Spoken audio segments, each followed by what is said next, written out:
Hello student, welcome to biology by Neha Patel.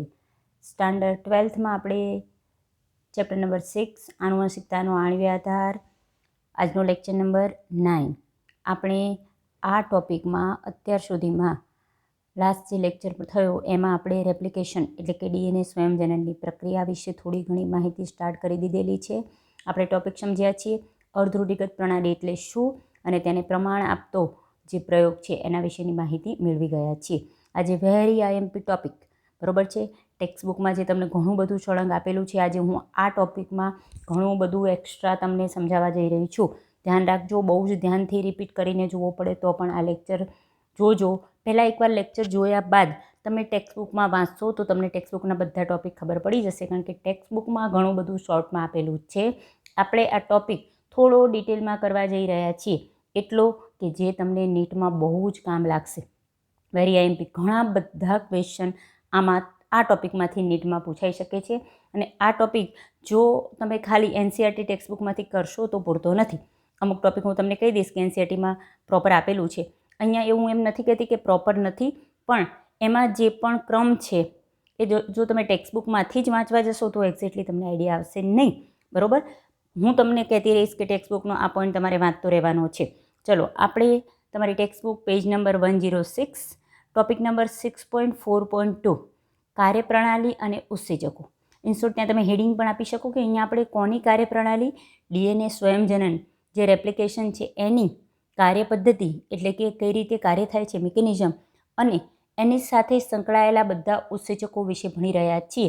પણ ઘણા બધા ઉત્સેચકો અહીંયા જરૂરી જે નીટ માટે છે જે આપેલા નથી એ પણ આપણે સાથે સાથે સમજતા જઈશું. તો બહુ જ ધ્યાનથી આ ટોપિક સમજજો, બહુ ધ્યાનથી. બરાબર, અને ટેક્સ્ટ બુકમાં પણ સાથે સાથે જોતું રહેવાનું છે. કદાચ હું સમજાવું ત્યારે તમને એવું લાગે કે કંઈક એક્સ્ટ્રા છે, પણ પછી ટેક્સ્ટ બુકમાં વાંચશો એટલે તમને ઓકે બધા જ પોઈન્ટ ટેક્સ્ટ બુકના ખબર પડી જશે. ચલો, બધાનું ધ્યાન એકદમ કોન્સન્ટ્રેટ થઈ અને આ લેક્ચર તમારે સમજવાનો છે. ચલો, આપણો ટોપિક નંબર 6.4.2 પેજ નંબર 106 કાર્યપ્રણાલી અને ઉત્સેચકો. ઇન શોર્ટ આપણે રેપ્લિકેશન એટલે કે ડીએનએ સ્વયંજનન એની કાર્યપ્રણાલી વિશે સમજવા જઈ રહ્યા છીએ. જુઓ, તમને ફર્સ્ટ શબ્દ જે આપેલો છે કે જીવંત કોષો જેમ કે ઈ કોલાયમાં. બરાબર, તો પહેલાં તો ધ્યાનથી સમજી લો કે આ પ્રક્રિયા આપણે કોનામાં સમજી રહ્યા છીએ? ઈ કોલાય, એસ્ચેરિશિયા કોલાય, બેક્ટેરિયામાં જે પણ ઉત્સેચકો અને જે રીતે સ્વયંજનન થાય છે એના વિશેની માહિતી મેળવી રહ્યા છીએ. આ જ રીતે મનુષ્યમાં પણ અથવા કોઈ પણ ઉચ્ચ કક્ષાના સજીવોમાં પણ ડીએનએ સ્વયંજનન આ પદ્ધતિથી થતું હોય છે. અહીંયા તમને પદ્ધતિ અને સાથે સાથે એની સાથે સંકળાયેલા જે ઉત્સેચકો છે એની માહિતી આપવાની છે. હવે તમને પહેલો જે પેરેગ્રાફ છે એમાં એક ઉત્સેચક વિશે જ પહેલાં તો સમજાવે છે. હવે તમે સમજો કે પહેલાં હું તમને એક ઉત્સેચક વિશે કહી દઉં છું, પછી એ કાર્યપદ્ધતિ આગળ ચલાવે છે અને સાથે સાથે જે જરૂરી ઉત્સેચકોની જરૂર પડે છે એના વિશેની માહિતી આપતા રહે છે. સળંગ ટોપિક સમજશો તો જ ખબર પડશે. ચલો, આમાં ઘણા બધા ઉત્સેચકો, સેટ્સ ઓફ, જો શબ્દ લખેલો છે કે ઈ કોલાયમાં સ્વયંજનનની પ્રક્રિયા માટે ઉત્પ્રેરકો અથવા જે ઉત્સેચકો છે એના સમૂહની આવશ્યકતા છે. એટલે ઘણા બધા ઉત્સેચકો સામૂહિક રીતે કાર્ય કરી અને ડીએનએ સ્વયંજનન કરે છે. કોનામાં? ઈ કોલાય બેક્ટેરિયા. એમાંનો એક ઉત્સેચક છે વેરી આઈએમપી, જેનું નામ છે ડીએનએ આધારિત ડીએનએ પોલિમરેઝ ઉત્સેચક. શું નામ છે? ડીએનએ આધારિત, આખું નામ છે ડીએનએ આધારિત ડીએનએ પોલિમરેઝ ઉત્સેચક. પહેલાં તો ડીએનએ પોલિમરેઝ એટલે ડીએનએ જે લાંબો પોલિમરનો અણુ છે એની પોલિમરાઇઝેશન એટલે કે બહુલીકરણ ગુજરાતીમાં, એની પ્રક્રિયા કરાવતો ઉત્સેચક. પણ એને આ પ્રક્રિયા કરવા માટે કોના પર આધાર રાખવો પડે છે? ડીએનએ પર આધાર રાખવો પડે છે. એટલે એને ડીએનએ આધારિત ડીએનએ પોલિમરેઝ, ઇંગ્લિશમાં ડીએનએ ડિપેન્ડેડ ડીએનએ પોલિમરેઝ ઉત્સેચક કહેવાય છે. ચલો, પહેલાં આ ઉત્સેચક વિશે પહેલાં અહીંયા સમજી લઈએ છીએ. અન્ય પણ ઉત્સેચકો જરૂરી છે, જેમ કે હેલિકેઝ, ટોપોઆઇસોમરેઝ, ગાયરેઝ, ફોસ્ફોરાયલેઝ, લાઇગેઝ, આરએનએ પોલિમરેઝ. આ બધા જ ઉત્સેચકો અહીંયા જોશે. એટલે તમને શબ્દ કહે છે કે આ પ્રક્રિયામાં ઉત્સેચકોના સમૂહની અથવા ઉત્પ્રેરકોના સમૂહની જરૂર પડે છે. બરાબર, તો સૌપ્રથમ આ ડીએનએ આધારિત જે ડીએનએ પોલિમરેઝ ઉત્સેચક છે એના વિશે તમને અહીંયા માહિતી આપી રહી છું. તો આપણો ટોપિક આ છે અત્યારે કયો કે ડીએનએ આધારિત ડીએનએ પોલિમરેઝ વિશે માહિતી આપો. તો આ એનું કાર્ય છે. ચલો, એનું કાર્ય શું છે? પોલિમરાઇઝેશન કરવું એટલે બહુલીકરણ કરવું. બહુલીકરણનો મતલબ કે કોઈ પણ સિંગલ જે અણુ છે મોનોમર એને જોઈન્ટ કરી અને પોલિમર બનાવવું. ચલો, ડીએનએ આપણે સમજી ગયા છીએ. કોનો પોલિમર છે? ડીઓક્સીરિબોન્યુક્લિયોટાઇડ. બરોબર છે. એક ડીઓક્સીરિબોન્યુક્લિયોટાઇડ આપણે ખબર છે એમાં એક ડીઓક્સીરિબો શર્કરા આવશે, કોઈ પણ એક નાઇટ્રોજન બેઝ આવશે. ચલો ફરી યાદ કરાવી દઉં છું છતાં પણ. બરોબર છે. અહીંયા એક નાઇટ્રોજન બેઝ જોડાશે, કોઈ પણ એડેનિન, ગ્વાનિન, સાઇટોસિન અથવા થાઇમિન, અને અહીંયા આપણને ખબર છે ફોસ્ફેટ સમૂહ જોડાશે. એટલે આ જે બન્યો એ ડીઓક્સીરિબોન્યુક્લિયોટાઇડ છે, આ એક અણુ. બરોબર. આવા એકથી વધુ ડીઓક્સીરિબોન્યુક્લિયોટાઇડ એને જોડવાનું કામ આની સાથે જોડે કયા બંધ દ્વારા? આપણને ખબર છે ફોસ્ફોડાયસ્ટર બંધ. એ બંધ દ્વારા જોડવાનું કામ આ ઉત્સેચકનું છે. બરોબર છે. પણ પહેલો કયો ડીઓક્સીરિબોન્યુક્લિયોટાઇડ લાવવો? કારણ કે આપણને ખબર છે કે આ વસ્તુ બધી કોમન રહેશે. ચેન્જ શું રહેશે? કયા બેઝ ધરાવતો આવે છે તો એનો આધાર કોના પર રહેશે? પહેલો કયો આવે તો એની ટેમ્પલેટ શૃંખલા એને પૂરક ડીએનએ લાવી અને એ ગોઠવે છે. એ આપણે અર્ધરૂઢિગત પ્રણાલી વખતે જોઈ ગયા છીએ. તો આનું મહત્ત્વનું પહેલું કાર્ય કે તે ડીએનએ પ્રતિકૃતિનો ઉપયોગ કરી. બરાબર. ચલો યાદ કરીએ. આપણને ખબર છે કે આ બે શૃંખલા હોય છે, બંને શૃંખલા ખુલે. બરાબર.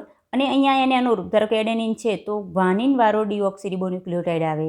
અહીંયા સાઇટોસિન છે તો એડેનિન છે તો થાઇમિનવાળો આવે, સાઇટોસિન છે તો ગ્વાનિનવાળો આવે.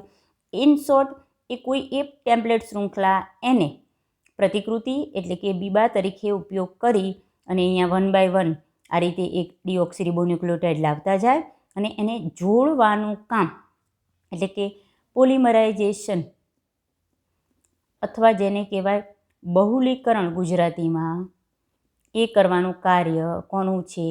ડીએનએ આધારિત ડીએનએ પોલિમરેઝ ઉત્સેચકનું છે. બરાબર છે. તો પહેલી વસ્તુ ખબર પડી કે આનું કાર્ય શું એ.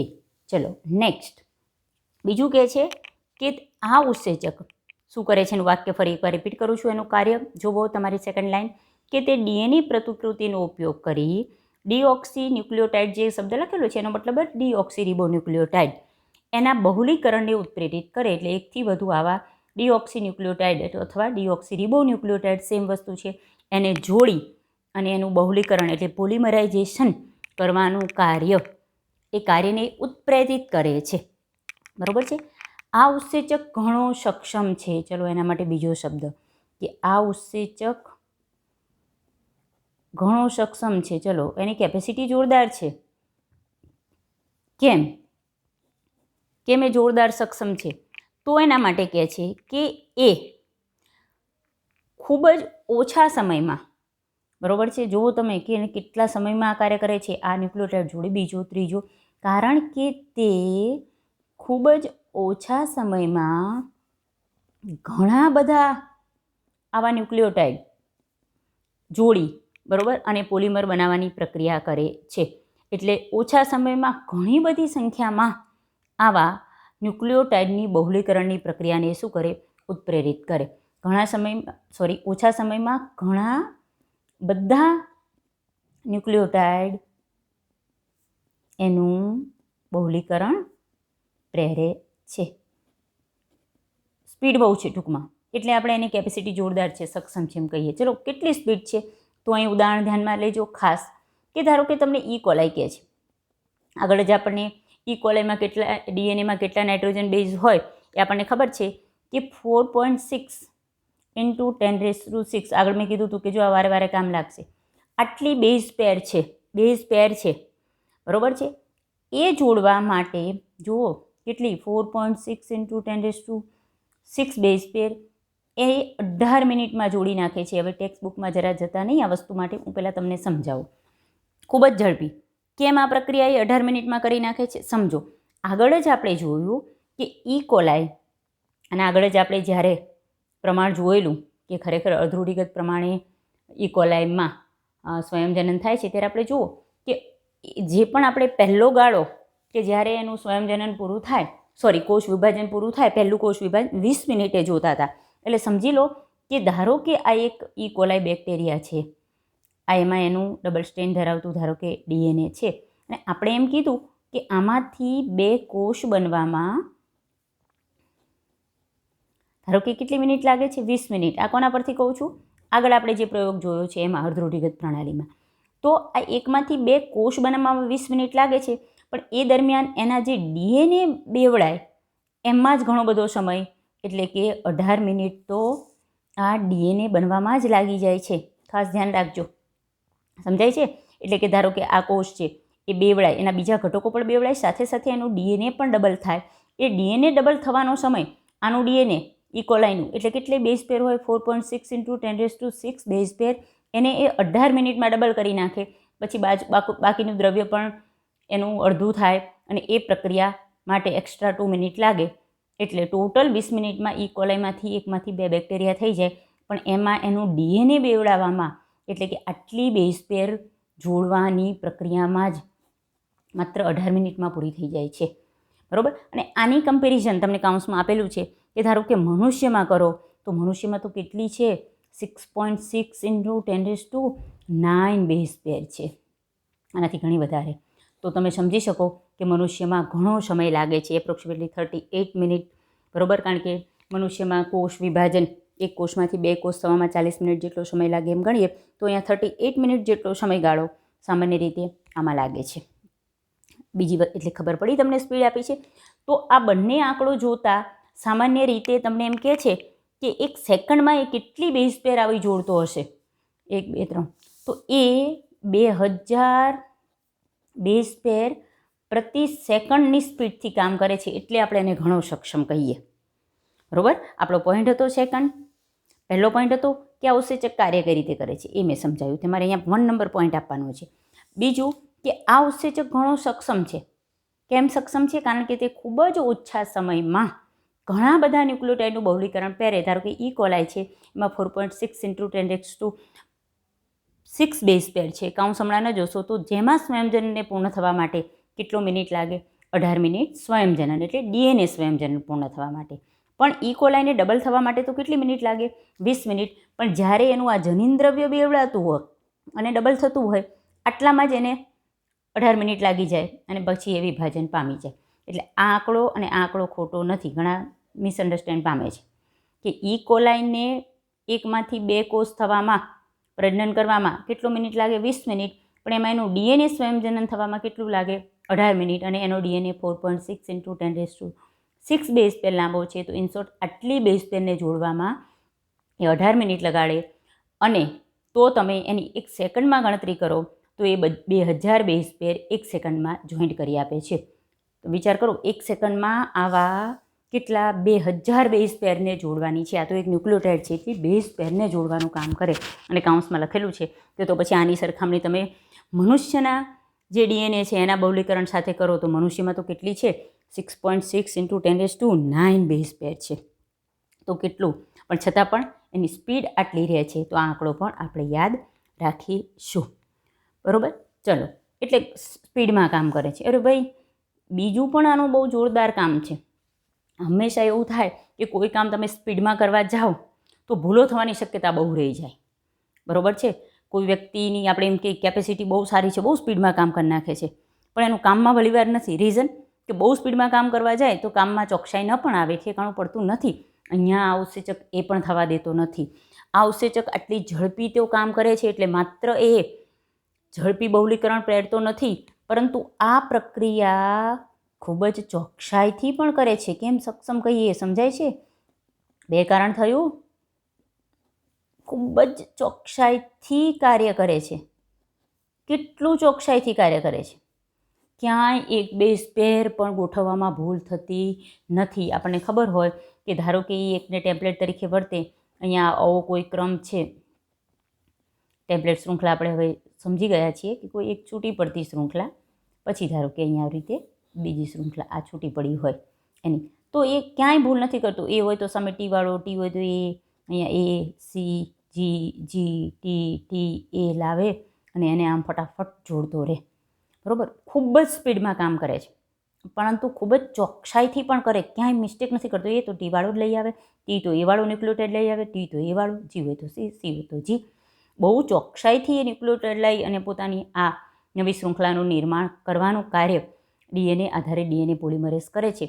જો કોઈ એક જગ્યાએ મિસ્ટેક થઈ જાય, એક જગ્યાએ કે એડિનિન છે સામે ટી આવવાના બદલે ધારો કે મિસ્ટેકથી જી આવી ગયો, ક્યાંક ભૂલ થઈ જાય છે, તો આપણે ખબર છે કે જેને આપણે વિકૃતિ અથવા મ્યુટેશન કહે છે. આગળ તમે ઉદાહરણ આપણે જોઈશું તો આપણે હિમોગ્લોબિન છે એમાં એક જ શૃંખલા, આ ઉદાહરણ આપણે આગળ જોઈશું પણ ખરું, ત્યારે હું યાદ પણ કરાવીશ કે ધારો કે એક જ જગ્યાએ મિસ્ટેક થઈ જાય તો એ સામાન્ય રીતે આપણા રક્તકણમાં હિમોગ્લોબિન હોય છે, અને હિમોગ્લોબિન એક પ્રકારનું ગ્લોબિન પ્રોટીન ધરાવે છે, અને આ પ્રોટીનના નિર્માણ માટે એક ડીએનએ જવાબદાર હોય. તો એ ડીએનએમાં કોઈ એક મિસ્ટેક થઈ જાય અને ધારો કે કોઈ એક જગ્યાએ એક ઘટક આવો જોઈએ, એના જગ્યાએ બીજો કોઈ બેઝ પેર ધરાવતો ન્યુક્લિયોટાઇડ આવી જાય તો જે હિમોગ્લોબિન બનવું જોઈએ એવું બનતું નથી, અને એના કારણે આપણા રક્તકણ જે દ્વિઅંતરગોળ આકારના છે એના બદલે દાંતરડા આકારના થઈ જાય છે, અને જેને સિકલ સેલ એનિમિયા કહે છે. બહુ ગંભીર રોગ થઈ શકે. તો એનો મતલબ કે એટલું બધું ચોકસાઈની જરૂર છે, અને ન આવે તો શું આવવાની શક્યતા રહે છે? વિકૃતિ, અથવા જેને આપણે ઇંગ્લિશમાં મ્યુટેશન કહીએ, એ આવવાની શક્યતા રહે. રેરલી જો એક મિસ્ટેક થાય તો. પણ આ ઉત્સેચકનું બીજું પણ કામ છે, એ હું તમને હમણાં સમજાવીશ કે એ કામ કર્યા પછી એને ચેક પણ કરે છે, એ પછી જોઈશું. પણ આ ટેક્સ્ટ બુકના ટોપિક પર જઈ રહ્યા છીએ.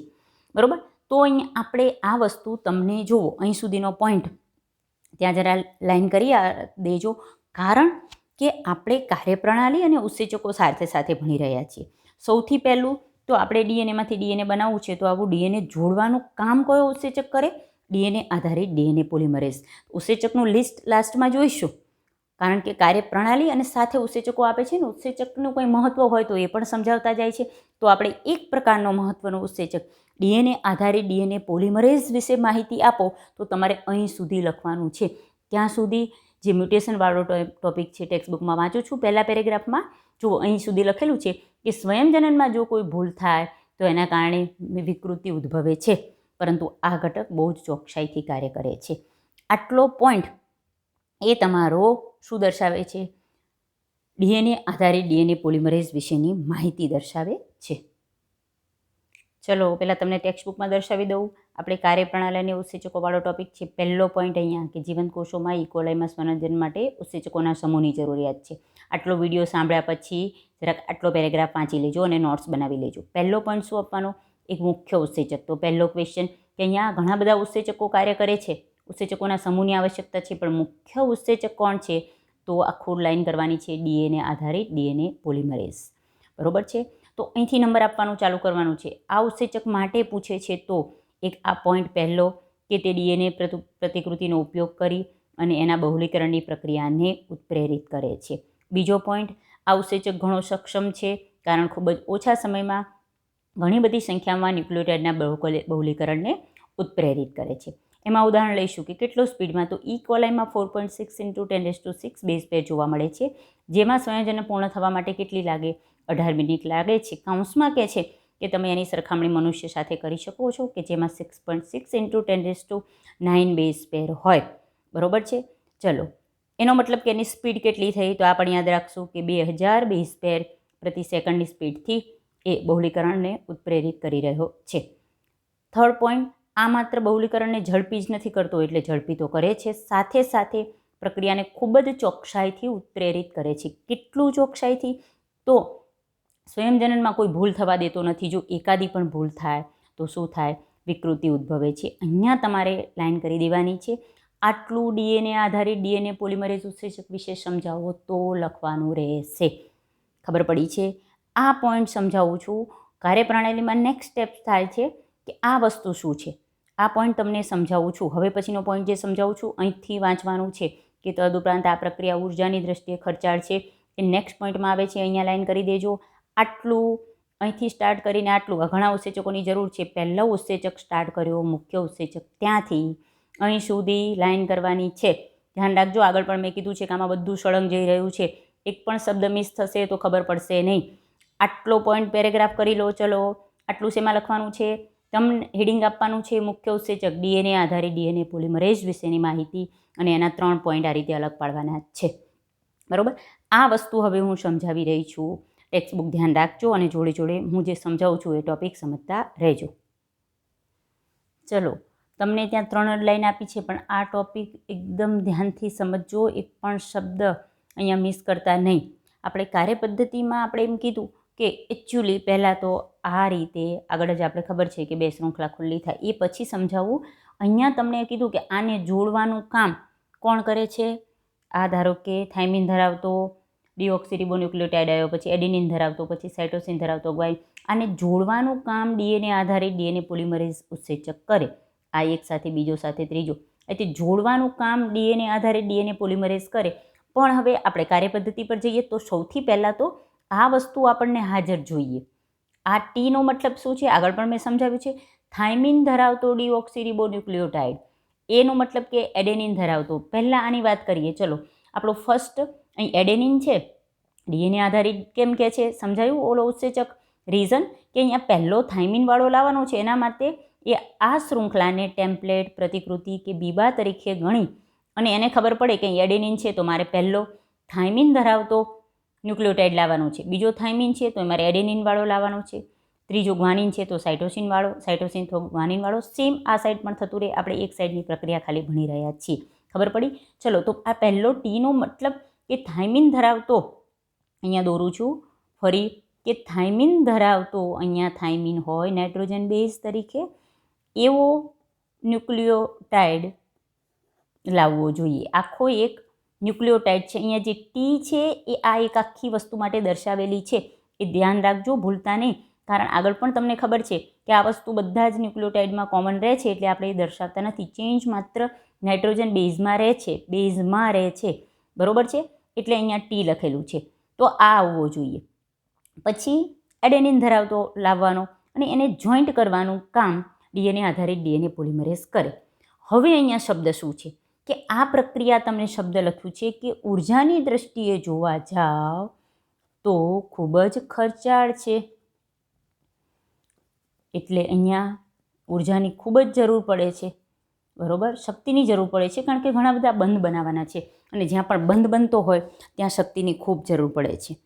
તો અહીંયા શબ્દ તમારા વાક્ય ઉપર જઈએ છે ટેક્સ્ટબુકમાં કે ડીઓક્સીરિબોન્યુક્લિયોસાઇડ ટ્રાયફોસ્ફેટ બેવડા ઉદ્દેશ્યની પૂર્તતા કરે છે. તો પહેલાં તો ડીઓક્સીરિબોન્યુક્લિયોસાઇડ ટ્રાયફોસ્ફેટ આવ્યો ક્યાંથી અને શું છે એના વિશેની માહિતી સમજજો. શું વાક્ય છે જુઓ કે અહીં ઉર્જાની દ્રષ્ટિએ ખૂબ જ ખર્ચાળ પ્રક્રિયા છે. તો ડીઓક્સીરિબોન્યુક્લિયોસાઇડ ટ્રાયફોસ્ફેટ. હવે અહીંયા સમજો કે આ મેં દોરેલો છે શું? ડીઓક્સીરિબોઝ શર્કરા, ફોસ્ફેટ છે. બરાબર છે? અહીંયા નાઇટ્રોજન બેઝ છે, પણ અહીંયા ફોસ્ફેટ કેટલો છે? કેટલા સમૂહ છે ફોસ્ફેટના? એક જ. એટલે આપણે આ અણુને કહીશું શું? ડીઓક્સી, શબ્દ ધ્યાન રાખજો, રિબો ન્યુક્લિયોસાઇડ. કારણ ન્યુક્લિયોસાઇડ એટલે કેટલું? આટલું. આગળ પણ મેં તમને આ બહુ જ ધ્યાનથી સમજાવ્યું છે કે આટલી વસ્તુ લઈ લો. ચલો, આ ફોસ્ફેટ સમૂહ નથી, એને ઇરેઝ કરી દો અને જે રહે આટલું જવા દો. આટલી વસ્તુ શું થાય છે? ડીઓક્સીરિબોન્યુક્લિયોસાઇડ. બરાબર છે? અને આ લઈએ, આને સાઇડ કહેવાય, ડીઓક્સીરિબોન્યુક્લિયોસાઇડ, કારણ કે બે વસ્તુ જોડાય. શું? ડીઓક્સીરિબોઝ અને સાથે નાઇટ્રોજન બેઝ, તો આને આપણે ડીઓક્સીરિબોન્યુક્લિયોસાઇડ કહીએ. અને એની સાથે એક ફોસ્ફેટ જોડાયો તો હું એને મોનોફોસ્ફેટ કહીશ. કહી શકાય પહેલાં તો ડીઓક્સીરિબોન્યુક્લિયોસાઇડ મોનોફોસ્ફેટ. હવે આપણે જરૂર તો આની જ છે, કારણ કે આપણે આ ઘટક જોડવાનો છે. પછી ધારો કે આ એક ટૂંકમાં ન્યુક્લિયોટાઇડ થયો, આની સાથે આ એડેનિન ધરાવતો, એટલે બીજો ડીઓક્સીરિબોન્યુક્લિયોસાઇડ મોનોફોસ્ફેટ જોડવો જોઈએ. પણ એમાં નાઇટ્રોજન બેઝ તરીકે કયો હોય? એડેનિન હોય. સમજો. પણ અહીં તમને શબ્દ શું લખ્યો છે કે ડીઓક્સીરિબોન્યુક્લિયોસાઇડ ટ્રાયફોસ્ફેટ બેવડા ઉદ્દેશ્યની પૂર્તતા કરે છે. હવે અહીંયા 2 રિવર્સ પ્રક્રિયા થાય છે. તમને થોડું વધારે લાગશે પણ મારે સમજાવવું જરૂરી છે કે હોય છે તો મોનોફોસ્ફેટ જ હાજર, પણ પહેલાં અહીંયા જોડાતા પહેલાં આવતા પહેલાં આ જે મોનોફોસ્ફેટ અણુ છે એ એક્ટિવેટ થાય છે, સક્રિય થાય છે, શક્તિને સંગ્રહ કરે છે. કારણ અહીંયા શક્તિની આગળ જતાં એમને બહુ જરૂર પડશે. એટલે શું થશે કે આ એક ફોસ્ફેટ અણુ છે, ખાસ ધ્યાન રાખજો. એટલે ડીઓક્સીરિબોન્યુક્લિયોસાઇડ મોનોફોસ્ફેટની જ જરૂર પડે છે, પણ એ છતાં બીજો એક ફોસ્ફેટ જોડશે. એટલે શું થાય? ડીઓક્સીરિબોન્યુક્લિયોસાઇડ ડાયફોસ્ફેટ થશે. ત્રીજો એક ફોસ્ફેટ જોડશે અહીંયા, બરોબર? તો એને શું કહેવાય? ડીઓક્સીરિબોન્યુક્લિયોસાઇડ ટ્રાયફોસ્ફેટ થશે. ઇન શોર્ટ આવું બને છે. ચલો, જગ્યા ઓછી છે, આપણે અહીંયા સમજાવી દઈએ. એક ફોસ્ફેટ અણુ, બીજો અને ત્રીજો. તો આ શું થયું? થાઇમિન ધરાવતો તો છે જ, પણ ડીઓક્સીરિબોન્યુક્લિયોસાઇડ ટ્રાયફોસ્ફેટ થયું, બરોબર? આને આપણે ડીઓક્સીરિબોન્યુક્લિયોસાઇડ, સાઇડ શબ્દ ધ્યાન રાખજો, આટલાને ડીઓક્સીરિબોન્યુક્લિયોસાઇડ કહેવાય. 3 ફોસ્ફેટ છે એટલે આપણે શું કહીશું? ટ્રાયફોસ્ફેટ. એટલે પહેલાં તો આવા ફોસ્ફેટ અહીંયા જોડાશે. તો અહીંયા ફોસ્ફેટ જોડાવા માટે શક્તિ આવે છે ક્યાંથી? એટીપીમાં આવીથી આવે છે. કારણ કે એટીપી, એડિનોસાઇન ટ્રાયફોસ્ફેટ, એમાં 3 જે ફોસ્ફેટના અણુ છે એ ફોસ્ફેટ છૂટા પડી અને અહીંયા જોડાશે. અહીંયા જ્યારે પણ જોડાય છે, અહીંયા પાયરોફોસ્ફેટ બનશે, આ જોડાણમાં શક્તિ સંગ્રહાયેલી છે. એટલે તમને ટેક્સ્ટ બુકમાં શબ્દ છે કે તે પ્રક્રિયાર્થી તરીકે કાર્ય તો કરે છે. કેમ પ્રક્રિયાર્થી તરીકે? કારણ કે આપણે આ બહુલીકરણની પ્રક્રિયા કરવી છે, તો એમાં આપણે જરૂર આટલાની છે. આગળ કીધું હતું આટલાની જ. પણ પહેલાં ડીઓક્સીરિબોન્યુક્લિયો મોનોફોસ્ફેટ જે કોષ કેન્દ્રના રસમાં હાજર હોય એની સાથે એટીપીમાંથી ફોસ્ફેટ અણુ છૂટા પડી. એટીપી ખબર છે શક્તિનો સ્ત્રોત છે, કારણ કે એમાં ફોસ્ફેટ અણુમાં શક્તિ સંગ્રહાયેલી છે. એડિનોસાઇન ટ્રાયફોસ્ફેટ, જો એટીપી બતાવું છું તમને, આ ફોસ્ફેટ, આ ફોસ્ફેટ, આ ફોસ્ફેટ, આ એટીપી છે, બરોબર છે? એટીપીમાંથી આ બંધ તૂટશે, આ ફોસ્ફેટ અહીંયા જોડાશે, આ બંધ તૂટશે, આ ફોસ્ફેટ અહીંયા જોડાશે. શક્તિવાળો ફોસ્ફેટ અણુ જઈ અને અહીંયા બંધ બનાવશે, એટલે આ શક્તિ સંગ્રહાશે આની અંદર. ખબર પડે છે? કારણ શું કે આપણે જ્યારે આને જોડવું છે તો પ્રક્રિયાર્થી તરીકે આપણે આટલાની જરૂર છે. એટલે જ્યારે પહેલાં આવું થશે, પછી અહીંયા જ્યારે જોડાશે ત્યારે જરૂર આટલાની જ છે. એટલે આ 2 ફોસ્ફેટ છૂટા પડશે. જો શબ્દ લખ્યો છે કે એટીપીની જેમ, એટીપીમાં જે રીતે 2 ટર્મિનલ ફોસ્ફેટમાં શક્તિ છે, એમ ડીઓક્સીરિબોન્યુક્લિયોસાઇડ ટ્રાયફોસ્ફેટમાં 2 જે ટર્મિનલ ફોસ્ફેટ છે, ટર્મિનલ એટલે કે છેડા પરના જે ફોસ્ફેટ છે એ ખૂબ જ ઉચ્ચ ઉર્જાવાળા ફોસ્ફેટ છે, બરાબર? આમાં બહુ શક્તિ છે. કારણ આ એક છૂટો પડે એટલે કે આ બંધ તૂટે એટલે શક્તિ છૂટી પડે, આ બીજો છૂટે એટલે આ બંધ તૂટે એટલે શક્તિ છૂટી પડે. અને એ શક્તિનો ઉપયોગ આપણે અહીંયા જ્યાં શબ્દ લખ્યો કે ઉર્જાની ખૂબ જરૂર છે ત્યાં આ બંધ બનવા માટે ત્યારે એનો ઉપયોગ કરીશું. તો શું થાય? તમારું વાક્ય હવે ફરી રિપીટ કરું છું, બહુ જ અહીંયા ઘણા કન્ફ્યુઝ રહે જ છે કે ડીઓક્સીરિબોન્યુક્લિયોસાઇડ ટ્રાયફોસ્ફેટ પહેલાં તો બને. એ બનવા માટે શક્તિ ક્યાંથી આવે? એટીપીમાંથી આવે. ફોસ્ફેટ અણુ જોડાય છે એટલે અહીંયા ઉત્સેચક જે જવાબદાર છે એને ફોસ્ફોરાયલેઝ ઉત્સેચક. જો અહીંયા ઘણા બધા ઉત્સેચકોના નામ આપેલા નથી, પણ ખાલી એવો શબ્દ કહી દીધો કે ઘણા બધા ઉત્સેચકોની જરૂર છે, તો એમાંનો મહત્ત્વનો ઉત્સેચક એ કયો આવ્યો? ફોસ્ફોરાયલેઝ ઉત્સેચક, કે જેણે અહીંયા ફોસ્ફેટ સમૂહ જોડ્યા. એટલે પહેલાં ડીઓક્સીરિબોન્યુક્લિયોસાઇડ ટ્રાયફોસ્ફેટ બને બધા. થાઇમિન હોય તો થાઇમિનવાળો, એડેનિન હોય તો એડેનિનવાળો આ હોય, બરાબર? એની સાથે 2 ફોસ્ફેટ જોડાય. સાઇટોસિન હોય તો અહીંયા સાઇટોસિન હોય, એની સાથે ફોસ્ફેટ જોડાય. ગ્વાનિન હોય તો ગ્વાનિન હોય, એની સાથે ફોસ્ફેટ જોડાય.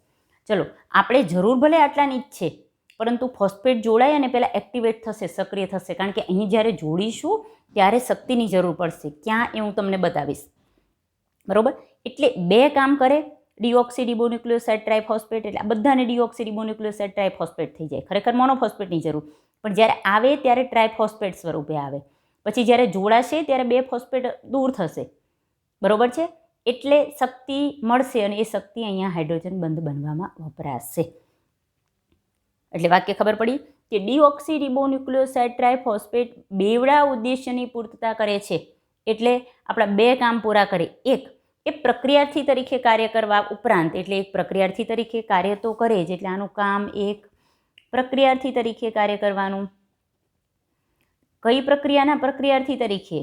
આ જે ડીએનએ પોલિમરાઇઝેશન છે એમાં પ્રક્રિયાર્થી તરીકે પોલિમરાઇઝેશન એટલા બધાને જોડવું, તો જોડવા માટે આ બધા પ્રક્રિયક છે, એ પ્રક્રિયકને જોડવાના છે. તો એ પ્રક્રિયક આવે ક્યાંથી? આ ડીઓક્સીરિબોન્યુક્લિયોસાઇડ ટ્રાઇફોસ્ફેટમાંથી જ આવે. આ અણુ 2 ફોસ્ફેટ છૂટા પડે અને આટલો આપણે પ્રક્રિયાર્થી તરીકે વાપરીએ. બરાબર. બીજું કામ શું કરે કે તે આ બહુલીકરણની પ્રક્રિયા માટે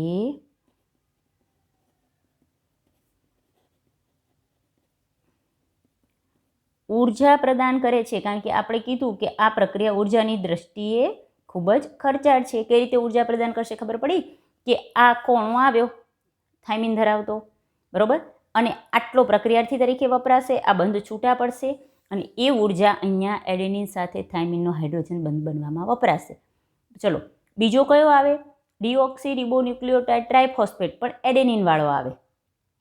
પહેલાં આ આવે એ પહેલાં બંને સાથે આ ફોસ્ફેટ અણુ જોડાઈ જાય, એટલે પહેલાં સક્રિય થઈ જાય. હોય તો આટલો જ હાજર કોષ કેન્દ્ર રસમાં, પણ પહેલાં એનું ફોસ્ફોરાયલેશન થાય અને આના માટે જે ફોસ્ફેટ અણુ જોઈએ એ ક્યાંથી આવે? એટીપીમાંથી આવે. બરાબર. અને શક્તિસભર આ બે બંધ બને. ચલો ટી વાળો આવી ગયો, તો પછી કયો વાળો આવશે? એ વાળો. તો અહીંયા ટીના બદલે એ વાળો આવશે. એ આવ્યો, એ અહીંયા આવશે. અહીં આવ્યા બાદ આ બે ફોસ્ફેટ અણુ છૂટા પડશે, એટલે ટી અને એ વચ્ચે બંધ બનશે અને ડીએનએ આધારિત ડીએનએ પોલિમરેઝ આ બે વચ્ચે બંધ બનાવશે. ખબર પડી? પછી બીજો સી ધરાવતો ડીઓક્સીરિબોન્યુક્લિયોટાઇડ ટ્રાઇફોસ્ફેટ આવશે. બરાબર. હોય આટલો જ, પણ પહેલાં એ સક્રિય થાય. આ રીતે એટીપીમાંથી 2 ફોસ્ફેટ અણુ જોડે, પહેલાં ફોસ્ફોરાયલેશન થાય ને અહીંયા આવે. અહીંયા જો 2 પ્રક્રિયા થાય, પહેલાં ફોસ્ફોરાયલેશન થાય, ફોસ્ફોરાયલેશન થઈને અહીંયા આવશે અને પછી પાછા ફોસ્ફેટ અણુ છૂટા પડશે. તો આપણને એમ થાય કે આવું થાય છે કેમ? ખબર પડી? શક્તિની જરૂર છે એટલે આ વસ્તુ થાય છે. બાકી મેં તમને આગળ જ કીધું કે કોષ કેન્દ્રમાં આટલો હાજર જ હોય છે. કેમ આખો આઈને જ જોડાઈ જતો? ટી વાળો, એ વાળો અને સી વાળો.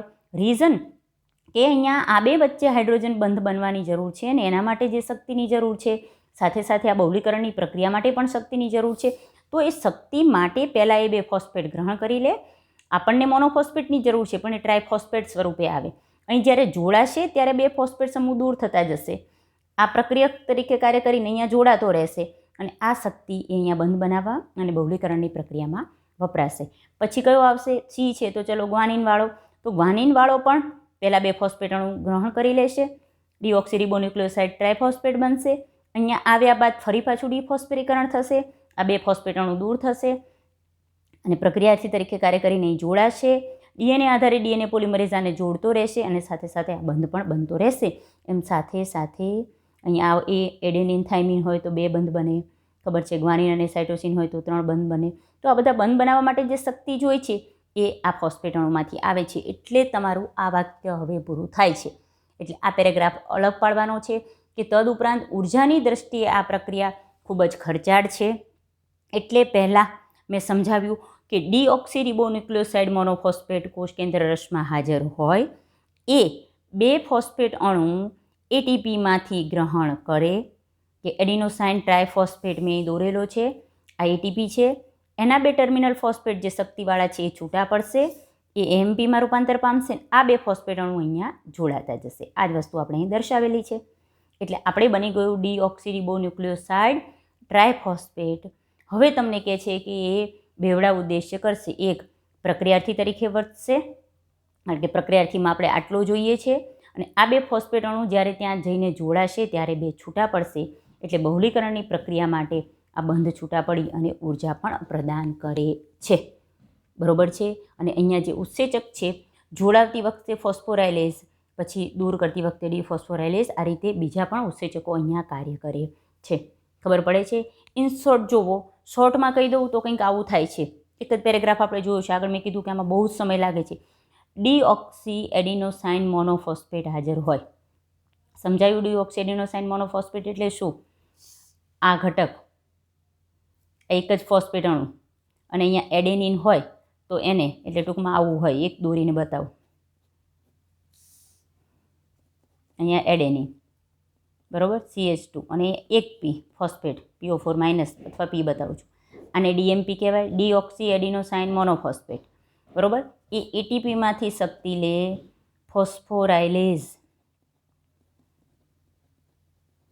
ઉત્સેચકની મદદથી એ ડીઓક્સી એડિનોસાઇન ટ્રાયફોસ્ફેટમાં રૂપાંતર પામે, કારણ કે આની સાથે 2 ફોસ્ફેટ જોડાશે આ એટીપીમાંથી લઈને. મેં કીધું હતું આ એટીપીમાંથી છૂટા પડીને 2 ફોસ્ફેટ અહીંયા જોડાય. એ જ રીતે ડીઓક્સી ગ્વાનોસાઇન મોનોફોસ્ફેટ હોય. ચલો, ડીઓક્સી ગ્વાનોસાઇન મોનોફોસ્ફેટ કેવો? અહીંયા G અને અહીંયા એક P એટલે PO4 માઇનસ, બરાબર છે. એ હોય, એ પણ એટીપીમાંથી શક્તિ લે. અહીંયા પછી ફોસ્ફોરાયલેઝ ઉત્સેચક ડીઓક્સી ગ્વાનોસાઇન ટ્રાયફોસ્ફેટ બને. અહીંયા 2 ફોસ્ફેટ અણુ જોડાઈ જશે. એ જ રીતે ડીઓક્સી સાયટીડીન મોનોફોસ્ફેટ હોય, ફરી એ પણ ખબર પડી જાય. અહીંયા C હોય, અહીંયા CH2 અને એક P હોય. એ પણ એટીપીમાંથી શક્તિ લે અને એ પણ ડીઓક્સી સાયટીડીન ટ્રાયફોસ્ફેટમાં રૂપાંતર પામે. ડીઓક્સી થાઇમિડીન મોનોફોસ્ફેટ, થાઇમિડીન, અહીંયા CH2, અહીંયા P, એ પણ એટીપીમાંથી શક્તિ લે અને અહીંયા ડીઓક્સી થાઇમિડીન ટ્રાયફોસ્ફેટ બને. સમજાય છે? આ બધા જુઓ, ડીઓક્સી એડિનોસાઇન મોનોફોસ્ફેટ તો હોય જ, મેં આગળ આ કીધું હતું. ડીઓક્સી ન્યુક્લિયોસાઇડ મોનોફોસ્ફેટ હોય અને એ આ રીતે 2, તો 4 મેં દર્શાવી દીધું. એડેનિનવાળો હોય એ આ સ્વરૂપે હોય, પણ અહીંયા 2 ફોસ્ફેટ જોડાય એટલે ટ્રાયફોસ્ફેટ બની જાય. ગ્વાનોસિનવાળો એક મોનોફોસ્ફેટ હોય, ડીઓક્સી ગ્વાનોસાઇન મોનોફોસ્ફેટ, આ દોર્યું. એટીપીમાંથી શક્તિ લે ફોસ્ફોરાયલેઝ ઉત્સેચક, એના 2 ફોસ્ફેટ છૂટા પડીને અહીંયા જોડાશે. એ 2 ફોસ્ફેટ જોડાશે એટલે ડીઓક્સી ગ્વાનોસાઇન ટ્રાયફોસ્ફેટ, બરાબર છે. ડીઓક્સી સાયટીડીન મોનોફોસ્ફેટ, આ દોરેલું છે. એટીપીમાંથી ફોસ્ફેટ અણુ લેશે, ફોસ્ફોરાયલેઝ ઉત્સેચક, અહીંયા 2 ફોસ્ફેટ જોડાશે એટલે ડીઓક્સી સાયટીડીન ટ્રાયફોસ્ફેટ. એ રીતે ડીઓક્સી થાઇમિડીન મોનોફોસ્ફેટ, અહીંયા 2 ફોસ્ફેટ જોડાશે. એટીપીમાંથી ફોસ્ફેટ અણુ, ફોસ્ફોરાયલેઝ ઉત્સેચક, ડીઓક્સી થાઇમિડીન ટ્રાયફોસ્ફેટ. એટલે આપણે જે આ શબ્દ વાપર્યો કે ડીઓક્સી ન્યુક્લિયોસાઇડ ટ્રાયફોસ્ફેટ થયા, બધા જ આ બધા કોણ થયા? ડીઓક્સી ન્યુક્લિયોસાઇડ ટ્રાયફોસ્ફેટ થયા. ચલો, એ બેવડા ઉદ્દેશ્યનું કામ કરશે. જ્યારે આપણને જે પણ ઘટક જોઈએ તો ફરી પાછા એ 2 ફોસ્ફેટ અણુ દૂર થાય, એ શક્તિનો બહુલીકરણની પ્રક્રિયામાં ઉપયોગ થાય અને જે મોનોફોસ્ફેટ વધ્યા એ પ્રક્રિયાર્થી તરીકે કાર્ય કરે. આ 20 કે આટલો ટોપિક તમારો પહેલો પેરેગ્રાફ આ લેક્ચરમાં તમને સારી રીતે સમજાઈ ગયો હશે. નેક્સ્ટ લેક્ચરમાં હું તમને, કારણ કે નહીંતર હું કરવા જઈશ તો આ 1.5-2 કલાકનો લેક્ચર થઈ જશે. તમારે સાંભળવાના છે બધા લેક્ચર સળંગ જ, બરાબર છે. પણ અહીંયા પહેલો પેરાગ્રાફ પહેલાં આ રીતે સમજી લેજો, કારણ કે હું જો મારી રીતે આખો ટોપિક ચલાવીશ તો ઇઝીલી પતી જશે, પણ મારે સાથે સાથે ટેક્સ્ટબુકની પણ ઈચ એન્ડ એવરી લાઈન બને એટલી એની કન્ટિન્યુટી જળવાઈ રહે એ હું ધ્યાનમાં રાખવા જઈ રહી છું. એટલે મેં ટોપિક 6.4.2 એમાં એક DNA પોલિમરેઝ ઉત્સેચક વિશે તેમજ ઉર્જાની દ્રષ્ટિએ આ પ્રક્રિયા ખર્ચાળ છે. તો અહીં તમને ડાયરેક્ટ એવો શબ્દ આપી દીધો છે કે ડીઓક્સી રિબોન્યુક્લિયો ટ્રાયફોસ્ફેટ બેવડા ઉદ્દેશ્યની પૂર્તતા કરે. પણ પહેલાં ટ્રાયફોસ્ફેટ બને કઈ રીતે? આ બધા ડીઓક્સી રિબોન્યુક્લિયોસાઇડ ટ્રાયફોસ્ફેટ બને અને પછી એ બેવડા ઉદ્દેશ્યનું કાર્ય કરે, કારણ કે આપણે જરૂરી છે મોનોફોસ્ફેટની. એટલે 2 ફોસ્ફેટ દૂર થઈ અને જે શક્તિ હશે એ અહીંયા શક્તિ બહુલીકરણમાં વપરાશે અને ડીઓક્સી રિબોન્યુક્લિયોસાઇડ મોનોફોસ્ફેટ પ્રક્રિયાર્થી તરીકે કાર્ય કરશે. 4 થી 5 વાર બધી વસ્તુ બોલી છે, તમને વધારે લાગશે, પણ આટલું કમ્પ્લીટલી સમજી અને તરત જ પછી તમારે નેક્સ્ટ લેક્ચર જોવાનો છે. આના માટે તમારે આજે 2 થી 3 કલાક આપી દેવાના છે, કારણ કે હું આ તમને ભણાવવા માટે પણ કન્ટિન્યુ 2 થી 3 કલાક આ બધા રેકોર્ડ કરું છું, પણ તમને અલગ અલગ પોઈન્ટમાં તમે સમજી શકો એટલે આટલો લેક્ચર અહીંયા પૂરો કરું છું. આજે તરત જ નેક્સ્ટ લેક્ચરમાં હું તમને આના વિશેની બીજી માહિતી આગળ જઈ રહ્યા છે, પણ પહેલાં આટલું સમજી લો, બરાબર છે. ક્યાંય લખવા જેવું વધારે લાગે તો લખી લો. અહીં તમારી સામે પણ બધી વસ્તુ રાખી મૂકું છું, બરાબર છે. અને પછી તમારે નેક્સ્ટ પેરેગ્રાફ પર જવાનું છે, બરાબર. તો આજનો લેક્ચર અહીં આપણે પૂરો કરીએ છીએ. જય હિન્દ.